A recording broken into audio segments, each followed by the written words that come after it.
ইমরান হোসেনকে আমরা গতকাল মানি লন্ডারিং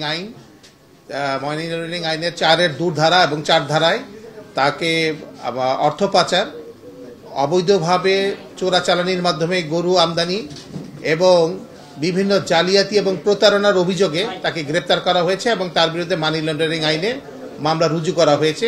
তিনি বর্তমানে আইনানুগ কার্যক্রমের মাধ্যমে গ্রেপ্তারকৃত অবস্থায় আছেন।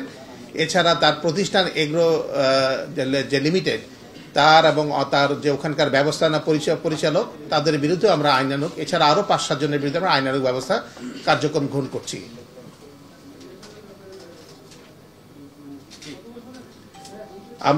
আপনারা জানেন যে এই সাদেক এগ্রোর চেয়ারম্যান ইমরান হোসেন উনি মানি লন্ডারিং মাধ্যমে দেশের থেকে প্রায় 133 কোটি টাকার উপরে হবে অর্থ দেশের বাইরে পাচার করেছেন।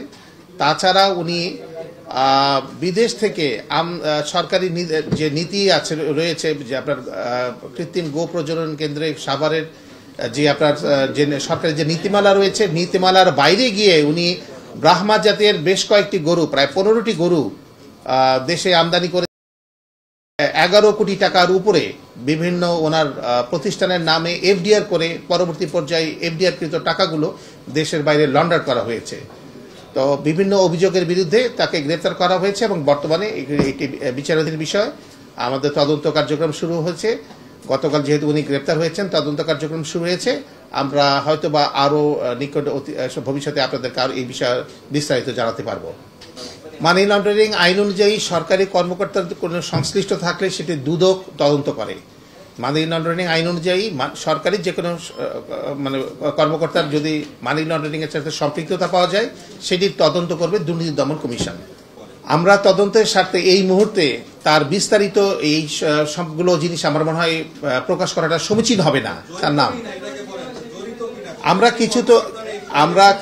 উনি যেহেতু মানি লন্ডারিং এর সাথে জড়িত ছিলেন, আমাদের কাছে যে তথ্যপত্র রয়েছে সেটা হচ্ছে যে টেকনাফ এবং উখিয়া অঞ্চল দিয়ে উনি মিয়ানমার থেকে এবং বার্মা, নেপাল থেকে, ভুটান থেকে বিভিন্ন জাতের গরু উনি আমদানি করেছেন।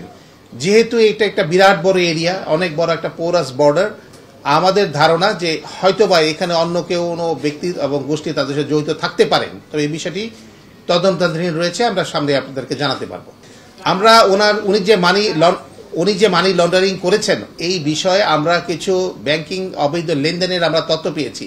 আমরা তদন্তের স্বার্থে ওই বিষয়গুলো আমাদেরকে একটু গোপন রাখতে হচ্ছে। যে ব্যাংকগুলোতে, আমরা কোনো ব্যাংকের নাম উল্লেখ করছি না, যে ব্যাংকগুলোতে ওনাদের অবৈধ লেনদেন পাওয়া গেছে এবং মানি লন্ডার হয়েছে, সেটার যে টাকাগুলোর উৎস এবং টাকাগুলোর পরবর্তী পর্যায়ে প্লেসমেন্ট অ্যান্ড লেয়ারিং যেটা আমরা বলি, সেগুলো যেটা হয়েছে তাতে আমাদের কাছে প্রতীয়মান হয়েছে প্রাথমিক অনুসন্ধানে যে উনি মানি লন্ডারিং এর সাথে মোহাম্মদপুর এলাকা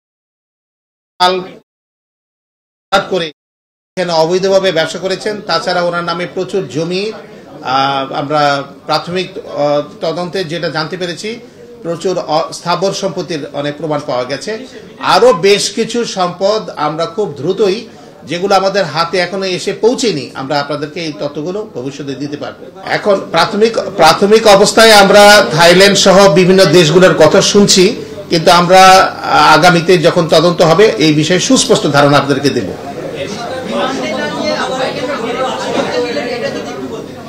জি না, উনি তো যে কোনো ব্যক্তি গ্রেপ্তার হলে প্রথমে উনি হাজতে যাবেন, পরবর্তী পর্যায়ে মামলা তদন্তকারী কর্মকর্তা রিমান্ডের প্রেয়ার দিবেন, এটা পরবর্তী স্টেপ। আমরা এই মুহূর্তে ওই বিষয়টাকে জানতে পারিনি, কিন্তু পরবর্তী পর্যায়ে এখানে অনেকগুলো বিষয় আছে যে উনি ব্রাহ্মা জাতের যে গরুগুলোকে অবৈধভাবে আমদানি করেছিলেন সেগুলো ঢাকা কাস্টমস হাউস কর্তৃক কিন্তু আটক করা হয়েছিল এবং সেই আটককৃত গরুগুলোকে কৃত্রিম গো প্রজনন কেন্দ্র সাভারে রাখা হয়েছিল এবং পরবর্তী পর্যায়ে কৃত্রিম গো প্রজনন কেন্দ্র থেকে সিদ্ধান্ত দেওয়া হলো যে এই গরুগুলাকে আপনি জবাই করে আপনি সুলভ মূল্যে, ন্যায্য মূল্যে মানুষের মাঝখানে দিয়ে দেন, বিক্রি করে দেন। কিন্তু প্রবলেম হলো যে উনি এই গরুগুলাকে জব করেন নাই। জব না করে উনি জালিয়াতির মাধ্যমে কাগজ তৈরি করেছেন যে উনি জব করেছেন। আসলে উনি জব না করে এই গরুগুলোকে তিনি উচ্চ মূল্যে 11 কোটি টাকা মূল্যে উনি বিক্রি করেছেন এবং এই টাকাটাকে উনি দেশের বাইরে লন্ডার করেছেন। অন্য বিষয়গুলো আসছে, যেমন ওনার জালালাবাদ মেটাল লিমিটেড, এখানের এই ধরনের একটা প্রতিষ্ঠানের সন্ধান আমরা পেয়েছি।